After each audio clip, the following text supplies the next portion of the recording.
May 6, 1967, 12-year-old Keith Lyon leaves home on a sunny Saturday for a simple walk to buy a geometry set. He never makes it. Ambushed on a quiet bridle path in Happy Valley, he's stabbed 13 times, money stolen, his body dragged under bushes like trash. A teenage girl walking her dog finds him, blood everywhere. A cheap steak knife smeared with Keith's blood and likely the killer's own sliced hand is dumped a mile away. Nearly 60 years later, and still no justice. This is the unsolved murder of Keith Lyon.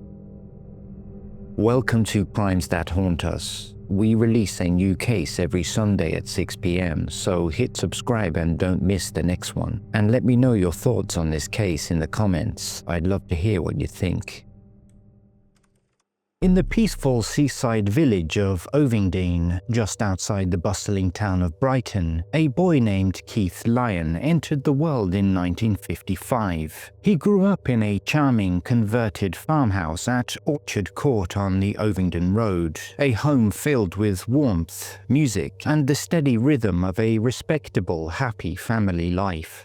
His father, Ken Lyon, was a well-known and genuinely popular orchestra band leader in Brighton, regularly performing at high-profile venues such as the prestigious Metropole Hotel, where the elite gathered for elegant balls and dinners. This successful career afforded the family a comfortable middle-class existence, complete with the kind of stability and subtle privilege that, in hindsight, some would speculate might have sparked caste-based envy among less fortunate local youths.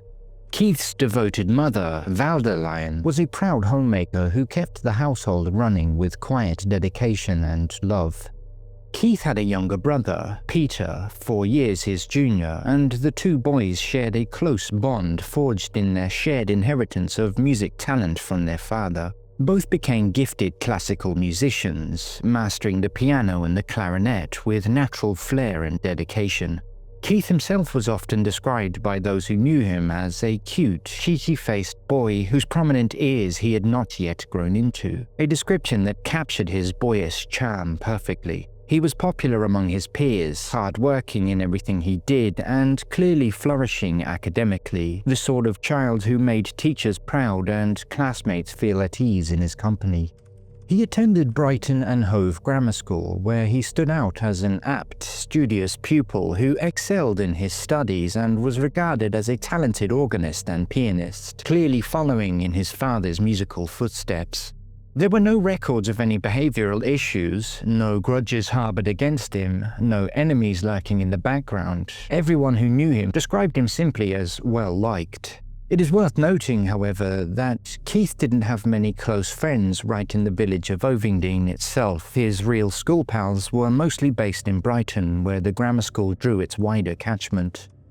On May 6, 1967, a gloriously sunny Saturday, the Lyon family gathered in the kitchen for lunch, following their familiar and comforting routine of shared meals and easy family talk. Both boys had piano lessons scheduled for later that afternoon, part of the regular structure that kept their days balanced between school, music, and home life. After they had finished eating, Ken asked Keith if he would like to join him and Peter for an outing to the local jumble sale that afternoon. Keith shook his head politely. His last words to his father were straightforward and typical of a boy with his own small plan. "I don't like those things. I'm going for a walk. I want to buy something for my geometry set." Ken handed over his son's pocket money, 4 shillings, the equivalent of about £3 in modern terms, and watched as the 12-year-old Keith prepared to head out alone. He left home around 3:30 to 3:45 p.m, dressed casually yet neatly in a blue pullover, grey trousers, white shirt, and his red, white and green school tie, even though it was the weekend, perhaps out of habit or simply because it was what he grabbed. He planned to walk to the neighbouring area of Woodingdean for a greater variety of shops, as the Ovingdean village only had one. He set off up the Ovingdean road before turning onto the familiar bridleway path that cut through an area known locally as the Happy Valley, a scenic, open route high above the English Channel with sweeping views over the water and neighbouring housing estates. The path was well known to locals and offered a pleasant shortcut, but it was not heavily trafficked, especially on a quiet Saturday afternoon. Between approximately 3:45 and 4:15 p.m. on that fateful May 6th day, the tranquility of Happy Valley shattered in an instant of unimaginable violence. Keith was attacked while walking along the bridleway. He was stabbed 13 times, vicious, frenzied wounds driven into his stomach, chest, and back with a sharp, small-bladed knife. The pattern of injuries included clear defensive wounds on his hands and arms, silent testimony to the desperate struggle he put up against his attacker or attackers. When the assault ended, his trouser pockets had been roughly turned inside out, and the 4 shillings along with his house keys had been stolen, taken in what appeared to be a robbery that had spiraled horribly out of control. His clothing was not otherwise disturbed in any way that suggested any sexual motive, and forensic examination would later confirm there was no evidence of any sexual assault. His body was then thrown or dragged off the path down a grassy bank and hidden under bushes, left partially concealed among the undergrowth. Tragically, Keith never did make it to the shops in Woodingdean. He never purchased the accessory he had set out to buy for his geometry set. At precisely 4:15 p.m., a 16-year-old girl walking her dog came upon the horrific sight. Keith's heavily bloodstained body lying on the grassy bank beside the path. Overcome with fear, she fled immediately to nearby Woodingdean and raised the alarm. Police responded swiftly, arriving to cordon off the entire scene and quickly establishing a makeshift incident room in a nearby primary school to coordinate the response. Immediate and intensive searches of the surrounding fields, paths, and downs began at once and continued well into the night as darkness fell over the South Downs. That same evening, Ken Lyon received the devastating news while he was preparing to lead his orchestra at a grand ball being held at the Metropole Hotel in Brighton. The man who moments earlier had been tuning up for an evening of music collapsed in grief, rushing home to slump into his wife Valda's arms as their younger son Peter watched on in growing, bewildered horror, the reality of what had happened slowly sinking in. In the frantic first 48 hours, detectives pursued the most obvious early theory, that Keith had been viciously killed by a wandering tramp or beatnik high on drugs, the sheer savagery and apparent randomness of the attack seeming to point towards someone unhinged and transient. Searches in the area broadened. On May 7th, police intensified their search for a mystery woman who had been described by witnesses around 40 years old, shabbily dressed in a long green or grey gabardine raincoat with short cropped mousy hair and an appearance some said made her look like a man. She had been seen in Ovingdean near the village hall that very afternoon, the same location hosting the jumble sale Ken and Peter had planned to attend, and she had also been spotted close to the murder site itself. Investigators learned that knives had been among the items for sale at the jumble sale in Ovingdean Village Hall, raising a brief but ultimately fruitless line of inquiry. By May 8th, Detective Superintendent Roy York of Scotland Yard had arrived to insist and publicly described Keith's death as a stupid, pointless murder. He outlined an emerging theory that Keith may have encountered an older bully, defied him in some way, and paid for it with his life in a burst of lethal rage. That same Monday, an army squad was deployed to the Happy Valley and the surrounding South Downs, equipped with mine-seeking detectors to comb for hidden evidence, working alongside 50 police officers and teams of sniffer dogs in a massive ground search. Later on the 8th, a crucial discovery was made. A white-handled serrated steak knife bearing blood that matched Keith's type was found in the grounds of the Fitzherbert School on the edge of Woodingdean, roughly 1 mile from the bridle path murder scene in the Happy Valley. It would later be positively confirmed as the murder weapon. Police established that this particular style of knife had been issued free with certain washing powder purchases during that era, a seemingly innocuous household giveaway item turned deadly.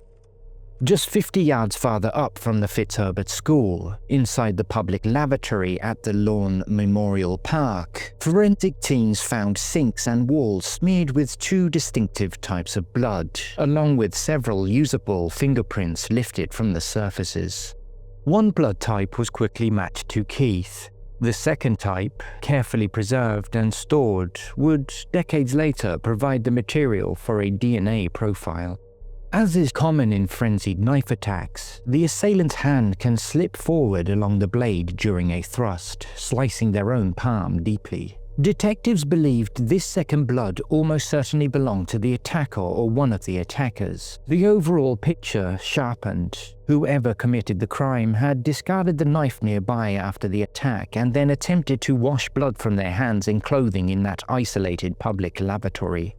In addition, police discovered further evidence of violence concealed in a thicket back in the Happy Valley, very close to where Keith's body had been found. An item of blood-covered tissue material, carefully bagged and stored as potential evidence. Later that same afternoon, a double-decker bus number 6, operating the Woodingdean to Brighton route, which had passed just hundreds of yards from the murder scene, was pulled from service and subjected to a full forensic examination after reports emerged of possible bloodstaining on some of the seats. The bus terminus would have carried any passengers directly into central Brighton.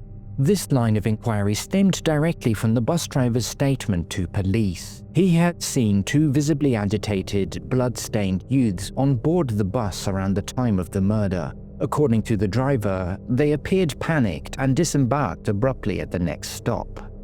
Also, police received information from a witness who reported seeing a motorcycle being ridden past the Happy Valley area at the time of the attack on Keith Lyon. Yet despite extensive efforts over the years and decades, investigators were never able to trace or identify this potential witness or attacker to this day.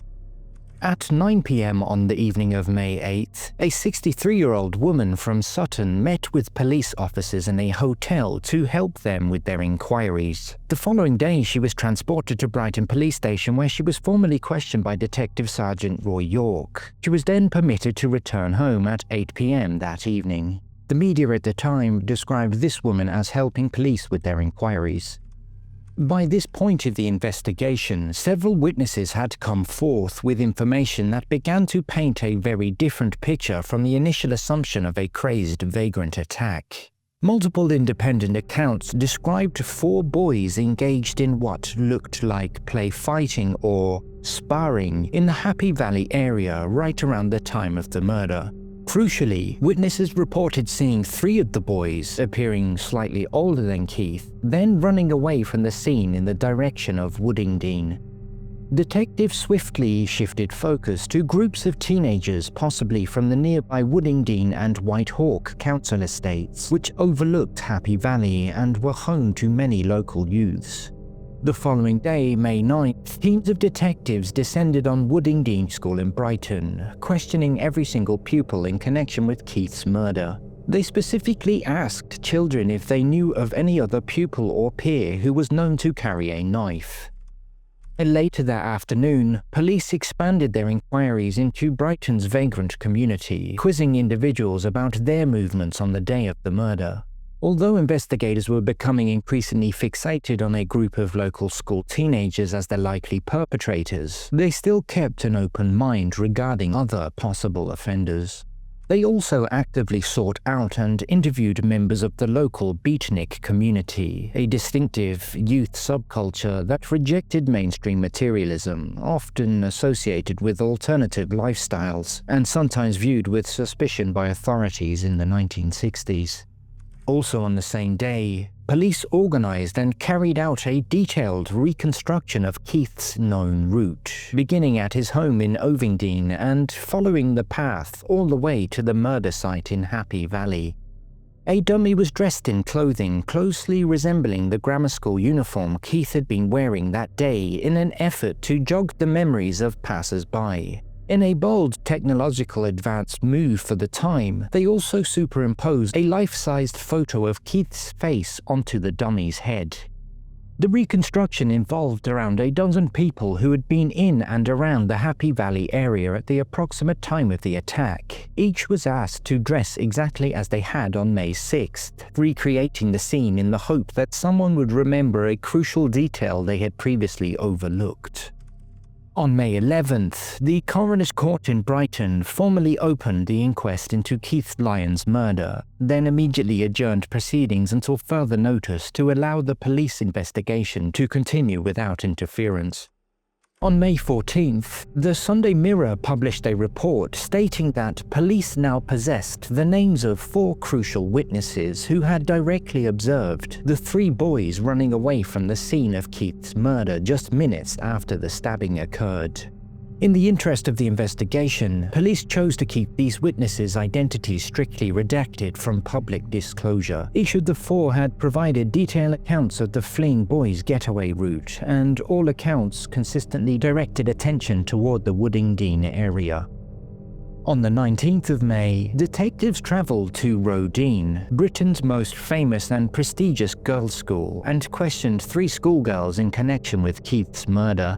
Those statements were subsequently cross-checked against accounts given by other questioned youths, though the precise significance of these interviews were never made public. Police appeared to have deliberately kept this particular development shielded from the press, refusing to confirm or deny its importance when questioned by reporters. Later that month of May, detectives launched one of the most extensive fingerprint operations ever undertaken in Sussex at the time. It was estimated that more than 3,000 boys aged between 11 and 18 lived on the immediate housing estate surrounding the murder site. Armed with a second viable blood sample from the scene, and crucially for the era, clean fingerprint evidence lifted from various surfaces, investigators took the unprecedented step of issuing a public request for all boys in the relevant age range to voluntarily attend makeshift fingerprinting stations that had been set up inside Woodingdean and Whitehawk schools.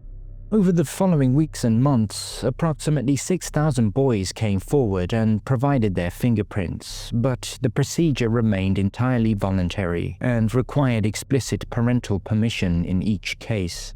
It was widely known at the time that dozens of teenagers living in close proximity to the crime scene refused to come forward and submit their prints, a fact that did not go unnoticed by the investigating team. Also late in May, an anonymous letter was received by police in which the writer claimed to know exactly who had killed Keith. The letter insisted, "I am not bluffing," and stated that the author had personally witnessed the crime but was too afraid for their own safety to reveal their identity. Despite efforts to trace the sender, the person was never identified. It has never been conclusively established whether the letter contained genuine information or was a hoax, and it remains preserved in the case file as part of the evidence. On the 25th of May, a breaking development ensued. News broke publicly that police were questioning 3 boys in connection with Keith's murder, 2 of them brothers. They were being interviewed separately at different police stations in Brighton. The boys' parents were soon brought in to be present during the questioning. Each boy was interviewed individually regarding the circumstances of Keith's death, but ultimately all 3 were released without any charges being brought against them. On the 3rd of June, yet another witness, this time a man, came forward to detectives and reported having seen a group of boys fighting on the bridle path in the Happy Valley. This sighting further solidified the now dominant line of inquiry, that Keith had been confronted by a gang of local youths, possibly motivated by class envy given his grammar school uniform and middle-class background, and that the encounter had begun as a robbery but escalated fatally when Keith resisted, resulting in his being stabbed to death in a frenzied attack. As the days stretched into weeks, detectives found their investigation beginning to stall. By December of 1967, the dedicated incident room began to wind down its operations. In total, police had carried out over 75,000 house-to-house inquiries, interviewed nearly 2,000 children from 15 different schools, collected 6,000 fingerprints and palm prints with a special focus on local teenagers, and gathered 2,000 written statements from members of the public. Throughout this period, persistent local rumours had continued to circulate about a family who had emigrated to Canada with their teenage son shortly after the murder, some tipsters quietly suggesting the boy might have been one of those involved. That same December, the coroner's inquest reconvened and delivered its formal verdict. Keith Lyon was murdered by person or persons unknown. With no fresh information forthcoming, the active police investigation was placed on hold, though never officially closed. Nearly 1 year later, on May 2, 1968, Keith's heartbroken father, Ken, publicly offered a £1,000 reward, equivalent to approximately £22,000 in today's money, for information leading directly to the arrest and conviction of his son's killer or killers. This reward would remain unclaimed. In 1969, a brief glimmer of hope emerged as a 22-year-old man who was being detained in a psychiatric hospital in London is arrested in connection with Keith's murder following the receipt of new information by police. The precise nature of that new information has never been publicly disclosed. However, the evidence gathered proved insufficient to support any prosecution, and the man was released back into the custody of the hospital. Between 1974 and 1976, police publicly announced that new evidence had come to light, prompting them to reopen the inquiry once more. Scores of individuals previously interviewed were tracked down and re-questioned in detail, but this renewed effort yielded no significant breakthroughs. Once again, the case was shelved. In 1991, Keith's father, Ken Lyon, passed away at the age of 71. Those close to the family reported that his health had been irreparably broken by the unending grief and the torment of never learning who had killed his beloved eldest son. In 2005, Keith's beloved mother, Valda Lyon, died, still without ever knowing the identity of her son's killer or killers. In July 2006, a major development appeared on the horizon. Long misplaced evidence, including the bloodstained murder weapon, Keith's clothing, a cigarette butt, and a bloodstained tissue, all evidence that had thought to have been lost, had been rediscovered in a sealed box stored in the basement of Brighton police station during building renovations. This find triggered a comprehensive cold case review under the banner of Operation Engine, utilizing advanced DNA techniques that had been unavailable back in 1967. This forensic re-examination led directly to the arrest of two men in their mid-50s, one aged 55 from the Manchester area and the other aged 56 from the Brighton area, both of whom who had been teenagers living locally at the time of the 1967 killing. The men were detained, extensively questioned, and provided DNA samples as part of the process. They were released on police bail shortly afterward, initially set to run until November 2006, pending further inquiries. Then on the 13th of November, Sussex police issued a public statement confirming that the two men were no longer suspects in the case and had been fully eliminated from the inquiry. In parallel to those arrests, Sussex police launched a public appeal specifically targeting a persistent rumour that had lingered since the original investigation. A local family who had allegedly emigrated abruptly to Canada shortly after Keith's murder, taking their teenage son with them. The lead originated from anonymous public tips and long-standing local gossip dating back to 1967, with the suggestion that the family's hasty departure could indicate guilt, fear of detection, or an attempt to distance themselves from the crime. But despite widespread media coverage, no such family was ever successfully identified, named, or credibly linked to the murder. In 2007, forensic scientists succeeded in extracting partial DNA profiles from Keith's clothing. These profiles were believed to link one or more individuals directly to the crime scene and were thought to possibly originate from as many as 3 people. At that stage, however, no matches were found when the profiles were run against the National DNA database. On the 50th anniversary of the murder in 2017, Peter Lyon, Keith's younger brother at the time, now working as a musician and teacher in Thailand, and having composed and recorded a poignant tribute song titled "Bird of Pain" in memory of his brother, spoke publicly for the first time in many years about the enduring family devastation. He explained how the murder had completely destroyed his parents' lives and how the trauma had profoundly shaped his own approach to parenting, turning himself into an introvert. Fresh appeals for information were issued around the anniversary, but no new leads emerged. Then, in April 2019, a potentially game-changing new lead emerged when Sussex police received details of a confession from a deceased local man who had resided in the Brighton area at the time of the 1967 killing. In later years, he had descended into severe alcoholism, which family members and acquaintances believed may have been driven by overwhelming guilt or psychological trauma connected to the event. The man had reportedly admitted his involvement to his elderly mother on her deathbed, confiding that he had been part of the group responsible for attacking the 12-year-old grammar schoolboy on the Happy Valley bridle path, although the precise details of his exact role were not released to the public.